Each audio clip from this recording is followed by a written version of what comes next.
मैं Pankaj Kumar naturopathy doctor आपका आपके ही चैनल में स्वागत करता हूं और मैं आपके लिए एक ऐसा वीडियो लाया हूं जिसको देख करके आप समझ जाएंगे कि हमें अगर इन दवाइयों का या फिर इन घरेलू औषधियों का अगर हम इस्तेमाल करते हैं तो विभिन्न प्रकार की बीमारियों से हम बच सकते हैं। ये बिल्कुल नेचुरल होती है, हमारे रसोई में उपलब्ध होती है, हमारे गांव देहात में ये इजीली हमें अवेलेबल हो जाती हैं। दोस्तों मैं बात करने वाला हूँ व्हीट ग्रास की। दोस्तों व्हीट ग्रास ना हमारी सेहत के लिए अच्छा होता है, यह विभिन्न प्रकार की बीमारियों को हमारे शरीर से दूर करने में हमारी मदद करता है। यह वो व्हीट ग्रास होता है जिसको हम इस तरह के ट्रे में उगा सकते हैं। अगर आप नहीं उगा सकते हैं, अगर शहर में रहते हैं तो ये चीजें वहां आपको मंडी वगैरह में भी अवेलेबल हो जाएगी। दोस्तों क्या होता है कि सभी चीजें जो है, कुछ चीजें ऐसी होती है जो हमें पाउडर फॉर्म में रखनी होती है, क्योंकि जैसे कि हल्दी है, अब हम हरी जो ताजी हल्दी होती है हम उसे कहाँ से अवेलेबल कराएंगे, तुलसी है हम कहाँ से उसको इतनी तरह से अवेलेबल कराएंगे, लेकिन उसके हम पाउडर अपने पास में रख सकते हैं। इन पाउडर को आपको उस जूस को साथ, जो भी हम जूस बनाएंगे इन जूस के साथ में अगर आप लेते हैं तो आपको चाहे किडनी की समस्या हो, चाहे आपकी आंखों की समस्या हो, बालों की समस्या हो, कैंसर की समस्या हो, चाहे खुजली की समस्या हो, चाहे आपके पिंपल्स की समस्या हो, चाहे आपको खांसी हो, नजला हो, बुखार हो, खांसी हो, यानी कि कहने का मतलब यही है कि आपकी समस्त प्रकार की बीमारियों में यह व्हीट ग्रास का जूस आपके लिए रामबाण कार्य करता है। यह आपकी सभी तरह के रोगों को आपके शरीर से दूर निकालने में सक्षम होता है। उसमें हम क्या क्या डालते हैं, या तो आप एक कॉपी पेंसिल ले लीजिए और आप नोट करते रहिए, क्योंकि मैं आपको बताने वाला हूं कि इस व्हीट ग्रास के हम व्हीट ग्रास में क्या क्या डालते हैं। देखो फ्रेंड्स, ये व्हीट ग्रास है, इसको आप ट्रे में उगा सकते हैं। ये सबसे मेन चीज है, क्योंकि अगर आप निखालिस अगर आप बात करें व्हीट ग्रास का जूस ही अगर आप पीते हैं तो यही इतना गुणकारी होता है कि आपको सभी प्रकार की बीमारियों से दूर रखने में अकेला ही सक्षम है। उसके बाद बात करते हैं हल्दी की। आपको हल्दी कितनी, अगर एक गिलास आप जूस बना रहे हैं तो उसमें आप 2 चुटकी हल्दी ले सकते हैं। उसके बाद यह कुटकी है, आप कुटकी ले सकते हैं। और अगर आपको सांस की या दमे की समस्या है तो आप उसमें गंधक रसायन वटी का भी इस्तेमाल करेंगे। और यह सेंधा नमक है, आप सेंधा नमक का इस्तेमाल करेंगे। और यह काली मिर्च है, काली मिर्च आपको 5 काली मिर्च इसमें लेनी है अपने जूस में, अगर आप 1 गिलास जूस बना रहे हैं। और फ्रेंड्स इसके बाद कुटकी मैंने आपको बता दिया है। और ये पीपल है जो हमारे जो सांस की बीमारियों में, विभिन्न प्रकार के इम्यून सिस्टम को बढ़ाकर बीमारियों में हमारी सुरक्षा करता है, ये पीपल का है। और यह दालचीनी है, दालचीनी आपको पूरा 1 चम्मच लेना है। यह दालचीनी हमारे संपूर्ण शरीर में जितने भी विषाक्त पदार्थ होते हैं उनको बाहर निकालने में हमारी मदद करता है। विशेषकर अगर हम बात करें कि हमारे लीवर में कोई फंक्शनिंग में समस्या आई है, या लीवर हमारा ठीक से काम नहीं कर रहा, हमारे हाथों में स्वेलिंग है या हमें बवासीर है, तो दालचीनी बहुत ही अच्छा इसमें काम करता है। यह हमारे बालों को, आपकी आंखों को पोषण देता है। और इसके बाद आप उस जूस में आपको 1 चम्मच शहद भी डालना है। शहद आपका अच्छा क्वालिटी का होना चाहिए। मेरे पास तो ये एक कंपनी है उसका है, मैं कंपनी का प्रमोशन नहीं करूंगा। यह फिटकरी का फूला है। दोस्तों फिटकरी का फूला किस तरह से बनाया जाता है, डायरेक्ट आप फिटकरी जूस पे नहीं डालेंगे, आप फिटकरी का फूला तैयार करेंगे। फिटकरी का फूला तैयार कैसे करते हैं आप यूट्यूब पर आप देख सकते हैं, उसके लिए काफी वीडियो पड़ी हुई है।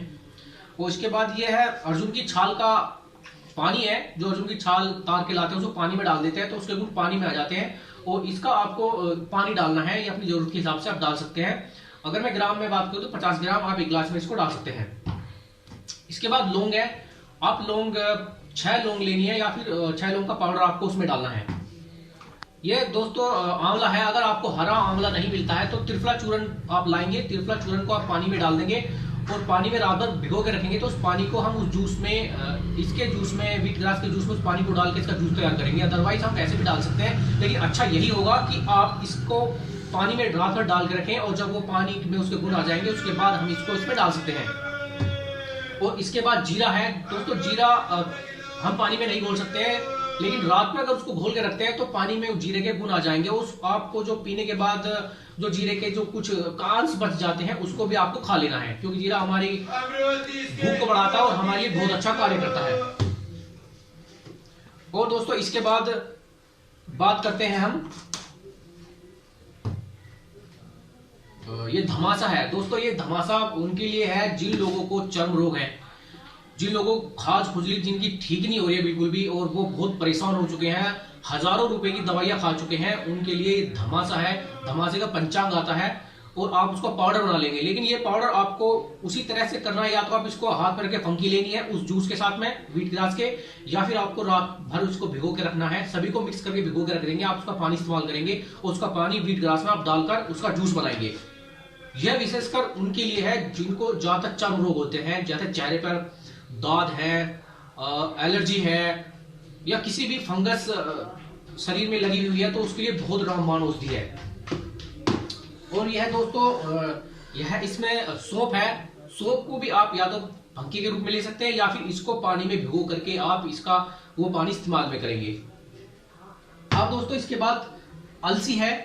अलसी आपको 2 चम्मच लेनी है। इसको भी आप क्या कर सकते हैं, पहले भून लीजिए, भूनने के बाद इसका पाउडर बन जाएगा, और पाउडर बनने के बाद में उसको आपको इस जूस के अंदर फंकी लेनी है। ये अलसी है, ये हमारे इसमें ओमेगा 3 होता है, और ओमेगा 3 हमारे शरीर के लिए इतना जरूरी होता है जिसको हम भूल जाते हैं, क्योंकि यह खाने में इतना प्रचुर मात्रा में प्राप्त नहीं होता है। लेकिन ओमेगा और फ्लैक्स के बीज में, जिसको अलसी के बीज बोलते हैं, उसमें होता है। मछली से इसमें कहीं गुना ज्यादा ओमेगा 3 पाया जाता है, इसलिए आप इसका इस्तेमाल करें। और सबसे अच्छी बात यह है, ये अलसी का जो बीज है ये आपको इंडिया में देखने को मिलेगा, कहीं और यह नहीं होता है।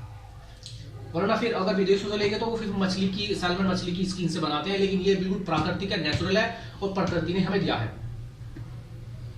और इसके बाद दोस्तों हम बात करते हैं चिरायता की। अगर दोस्तों अगर आपके पास नीम अवेलेबल है, नीम के पत्ते अवेलेबल है तो अच्छा है, अदरवाइज यह नहीं है तो आप पंसारी की दुकान से आपको लाना है चिरायता।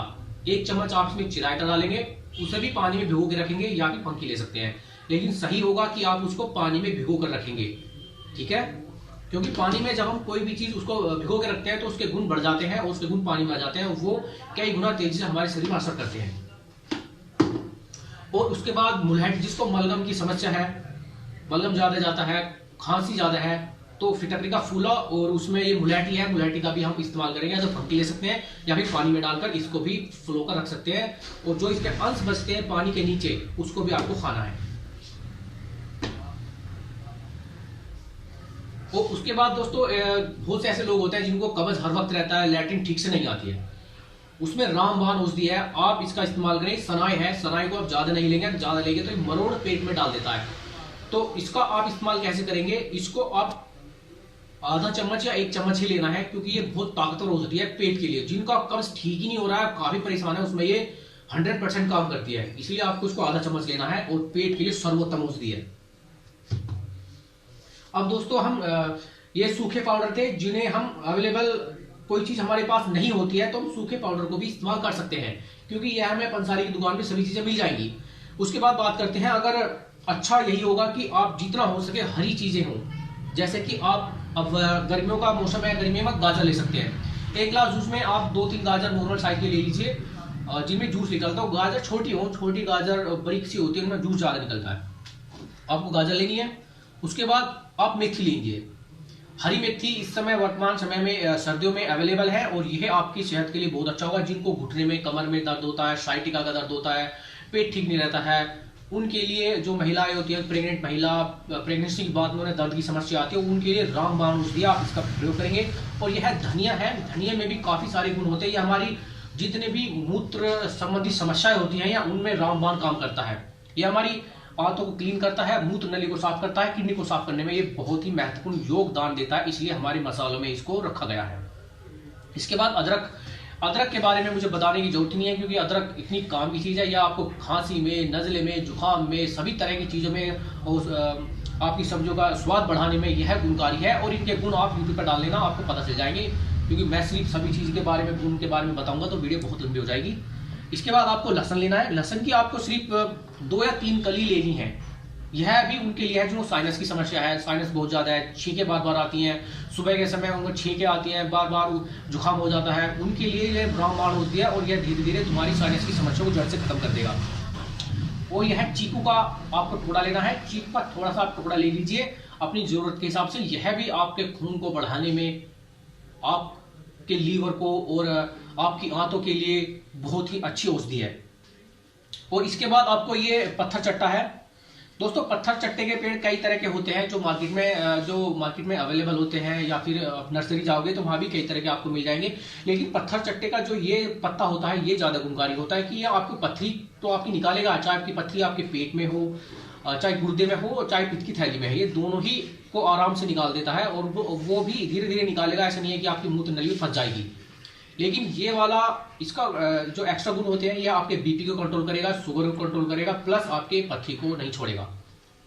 और ये दोस्तों पुदीना है। पुदीना हमारी, आपको जानते ही है कि पुदीना हमें हमारे मस्तिष्क, सिर दर्द वगैरह में काम करता है। और पुदीना हमारे पेट के लिए भी अच्छा होता है, हमारी भूख बढ़ाता है, इसमें भी इसको हम इस्तेमाल करते हैं।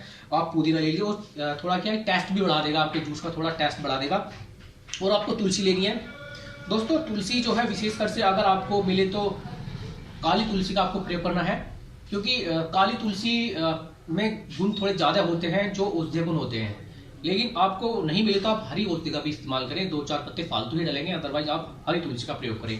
हरी तुलसी आपको हर जगह मिल जाएगी, क्योंकि यह हर मौसम में ग्रो करती है। लेकिन जो काली तुलसी होती है वो सर्दी के मौसम में ग्रो नहीं करती है, इस वजह से उसको थोड़ा, इसलिए हरी तुलसी ज्यादा अवेलेबल होती है। और तुलसी के कितने गुण है दोस्तों मैं आपको बता नहीं सकता। आपको महामारी की समस्या, ये समझ लो कि इसको पूजनीय इसलिए बताया गया है क्योंकि ये कोई रोग नहीं छोड़ेगी, आपके शरीर के अंदर सभी रोगों का निवारण करने में सक्षम है, इसलिए हिंदू धर्म में इसको पूजनीय बताएगा, पूजा भी जाता है। इसलिए इसके गुण अगर आपको जानने हैं तो आप यूट्यूब पे या फिर गूगल पे सर्च कर लीजिएगा, बहुत इसमें गुण होते हैं। इसके बिना तो जूस अधूरा ही समझो आप। ये अजवाइन है। अजवाइन का काम भी हमारे शरीर में दर्द वगैरह को ठीक करने के काम आता है, और ये हमारी पेट की, लीवर की स्वेलिंग वगैरह में भी काफी अच्छा काम करता है, और बहुत ही अच्छी औषधि है। अगर आपको यह हरे पत्ते नहीं मिलेंगे तो आप अजवाइन के बीज ले आइए, आप उसे पानी भिगो दीजिए और उसका भी आप प्रयोग कर सकते हैं। लेकिन आपको अच्छा यही होगा कि आपको भिगो करके रात में उसका प्रयोग करेंगे। और दोस्तों ये इलायची के पत्ते हैं, मैंने तो गमले बो रखे हैं इसलिए मैं आपको दिखा रहा हूं। अगर ये इलायची आपको नहीं मिलेगी तो आप हरी इलायची ले आइए। हरी इलायची आपको मिल जाएगी मार्केट से, आपको 2-3 उसके दाने मतलब टुकड़े लेने हैं और उनको अपने जूस में शामिल करना है। हरी इलायची के कितने फायदे हैं, यह है संपूर्ण प्रकार के आपके जितने भी सेक्स संबंधी समस्याएं हैं, जो रोग है, ये उनको रिकवर कर देगी। आपकी जितनी भी, अगर आपकी शादीशुदा है या शादी करने वाले हैं, आपको ये समस्या नहीं रहेगी। अगर आप यह जूस पीते हैं और आप निसंतान हैं तो आप हस्बैंड वाइफ दोनों अगर ये व्हीट ग्रास का जूस पीने लगते हैं तो आपके अंडाणु भी ठीक हो जाएंगे, और आपके, अगर आप जेंट्स हैं, फीमेल है, मेल है, तो आपके शुक्राणु में इतनी वृद्धि हो जाएगी कि आप संतान सुख भी प्राप्त कर सकते हैं। अब दोस्तों ये जामुन के पत्ते हैं, जिनको शुगर होता है, बार बार शुगर की समस्या है, या फिर जिनका बीपी फ्लक्चुएट होता है, बार बार बढ़ता रहता है, उनके लिए भी यह जामुन का वृक्ष बहुत ही गुणकारी कार्य करता है। अब जामुन के वृक्ष आपको कहीं भी मिल जाएंगे, यह नॉर्मल सी चीजें हैं, ये आपको सड़क के किनारे, गांव देहात में तो ये भरे ही पड़े हैं, कहीं से भी आप ले लेना। और इसके गुण भी इतने हैं कि मैं आपको बताते बताते शाम हो जाएगी, लेकिन इसके गुण खत्म नहीं होंगे। और दोस्तों यह है बेलपत्र। दोस्तों बेलपत्र के बारे में मैं आपको कुछ रोचक जानकारी देना चाहता हूं। हमारे हिंदू धर्म में बेलपत्र, हम शिवलिंग की पूजा करते हैं, शिव जी की पूजा करते हैं, शिव पिंडी की पूजा करते हैं, तो वहां पर धतूरे को और बेलपत्र को चढ़ाया जाता है। इस तरह से जो मर्दाना ताकत है, जो इंटरनल पावर है, उसको कैसे बढ़ाएंगे, तो वो इसका इस्तेमाल क्या करते थे, इसका हमारे हिंदू धर्म में इसको पूजने बताया गया है, इसलिए इस बेलपत्र को शिवलिंग के ऊपर स्थापित किया जाता है, वहां पर चढ़ाया जाता है, और जो धतूरा होता है, धतूरे से ऑयल बनाया जाता है। और ये गिलोय है दोस्तों, गिलोय के, ये इसको अमृता भी बोलते हैं, उसको जड़ी, और इसके कई नाम भी अवेलेबल हैं जो मुझे इस समय ध्यान नहीं है, लेकिन यह भी इतनी गुणकारी औषधि है कि इसके बिना आप ये समझ लो ये भी सभी प्रकार के जूस अधूरे ही हैं। अब इसमें क्या क्या गुण है, अगर आपकी प्लेटलेट घट रही है, बार बार आपको बुखार होता है, इम्यून सिस्टम आपका इतना कमजोर है कि आप समझ लो बीमारी से ऊपर ही नहीं उठ पा रहे हैं, और इतने परेशान है कि क्या करें, आप डॉक्टर के पास जाकर परेशान है, तो आप गिलोय को अपने जूस में अनिवार्य रूप से शामिल करें। इसके गुण मैं आपको नहीं बता रहा हूं, इसके गुण इतने हैं कि इसमें भी शाम हो जाएगी, इसके गुण खत्म नहीं होंगे। और दोस्तों नीम है, ये नीम के पत्ते तो आप जानते होंगे, नीम हकीम होता है, इसको हकीम इसलिए बोला गया है क्योंकि अपना आप में डॉक्टर है। अगर आप एक पत्ता जो एक नीम के पत्ते का जो एक पूरा का पूरा, जिसमें कई सारे पत्ते लगे होते हैं, उसको एक पत्ता बोला जाता है, उसमें 10-12 पत्तियां होती हैं, उसका आप प्रति डे अगर उसका इस्तेमाल करते हैं तो यह आपके लिए इतना गुणकारी है, सभी प्रकार के चर्म रोग, फोड़े फुंसी को यह आपके शरीर से भगा देगा और आपको निरोगी कर देगा, इतने गुण इसमें होते हैं। अब दोस्तों यह बथुए की डंडल है, अगर आपको बथुए की पत्तियां मिल जाएंगी वो भी अच्छा काम करेंगी, लेकिन ये बथुए की डंडियां हैं जो मैं लाया था आपके लिए, बथुए को हमारे वेद शास्त्रों में गरीबों का गोश्त के नाम से बुलाया जाता था। गरीबों का गोश्त इसलिए कहा जाता है क्योंकि इसमें गोश्त से ज्यादा 10 गुना पावर होती है। हमारे देश में बहुत से लोग ऐसे होते हैं जो मीट खाते हैं, अगर वो बथुआ खाएं तो उन्हें मीट से कहीं ज्यादा 10 गुना ज्यादा ताकत इनसे मिल सकती है। क्योंकि दोस्तों इस संपूर्ण सृष्टि में जितनी भी शक्तिशाली औषधियां हैं वो सिर्फ प्रकृति दे सकती है। प्रकृति में वो सारे गुण हैं जो आप इधर उधर ढूंढते फिरते हैं, इसलिए आप नेचुरल रूप से पेड़ पौधों का जानकारी लें, इनका इस्तेमाल करें। और दोस्तों यह एलोवेरा है, और आप तो एलोवेरा ऐसी कोई चीज नहीं है जिसमें आपको एलोवेरा ना देखने को मिले। यहाँ तक कि पैम्पर्स में भी एलोवेरा मिलता है। आजकल इतना इसका प्रचार किया जा रहा है, प्रचार इसलिए किया जा रहा है क्योंकि इसमें इतने गुण है, इसमें 42 तरह के मिनरल, विटामिन और पोषक तत्व, खनिज, लवण पाए जाते हैं जो आपके शरीर से संपूर्ण रोग को निकालने में सक्षम होते हैं। अब दोस्तों यह है विजयसार, यह हार श्रृंगार का यह एक पौधा होता है, ठीक है। अब हार श्रृंगार का आपको या तो आपको उसके पंसारी की दुकान पर से जाकर के आप इसको ले आइए, या फिर इसके आपको हार श्रृंगार के आपको पौधा घर में लगा लीजिए, मंदिर वगैरह में होते हैं। और इसको जास्मीन भी बोलते हैं इंग्लिश में, उसको ही हार श्रृंगार बोला जाता है। पारिजात भी इसको ही बोलते हैं। और इसमें इतने गुण होते हैं, ये हमारे घुटनों की जो कार्टिलेज होती है उसको बनाने का ताकत इसमें होती है। लेकिन इसमें आपको क्या करना है, विजयसार की लकड़ी का आप इस्तेमाल करेंगे और हार श्रृंगार के पत्तों का इस्तेमाल करेंगे, फूल का भी इस्तेमाल आप कर सकते हैं। यह आप अगर जिन व्यक्तियों ने खाट पकड़ लिया है और घुटने उनके काम नहीं कर रहे हैं, यह वो औषधियां हैं जो आपको चलने में महीने 2 महीने में आप फिर दौड़ने लगोगे और आपके शरीर में जितनी भी घुटनों में दर्द है, कार्टिलेज खत्म हो चुकी है, घुटने आपके रगड़ते रहते हैं, चलना फिरना दुश्वार हो गया है, यह आप इनका इस्तेमाल करेंगे तो आप बिल्कुल दोबारा से चलना शुरू कर देंगे। तो दोस्तों यह कुछ महत्वपूर्ण जानकारी थी जो मैंने आपको दी है। अगर आप सिवाल के आसपास के क्षेत्र के हैं या आप मेरठ के आसपास के हैं तो हमारा यह क्लिनिक है। आप देख सकते हैं यह इधर जड़ी बूटियां कुछ रखी हुई हैं और कुछ इधर मैंने लगाई हैं। आप हमारे सेंटर पर आ सकते हैं। यह जूस आपको अवेलेबल हर टाइम अवेलेबल होगा, चाहे आप सुबह के समय आइए, चाहे दोपहर के, चाहे आप शाम के समय आइए। सुबह 8 बजे मैं दुकान खोल देता हूं और शाम के 10 बजे तक मैं अपनी यहाँ पर क्लिनिक में रहता हूँ, औधाले में रहता हूँ। और आप हमसे मिल सकते हैं, कोई भी आपकी समस्या हो किसी भी तरह की हमसे कांटेक्ट कर सकते हैं। नीचे दिए गए नंबर पर आपको फ्लैक्स हो जाएगा मेरा नंबर, आप हमें वहां से कांटेक्ट कर सकते हैं। जो भी आपकी समस्या आप हमें कमेंट बॉक्स में कमेंट भी कर सकते हैं। तो फ्रेंड्स, अगर आपको हमारे द्वारा दी गई जानकारी अच्छी लगी है तो आप हमारे इस YouTube चैनल को लाइक कर सकते हैं, शेयर कर सकते हैं, सब्सक्राइब कर सकते हैं, ताकि इस तरह की महत्वपूर्ण जानकारी उन लोगों तक पहुंच सके जो लोग इस तरह की चीजों को खोज रहे हैं और इस तरह के समाधान चाहते हैं, अपने आप को स्वस्थ रखना चाहते हैं। तो दोस्तों मैं मिलूंगा आपसे फिर एक महत्वपूर्ण जानकारी के साथ। तब तक फ्रेंड्स, बाय बाय।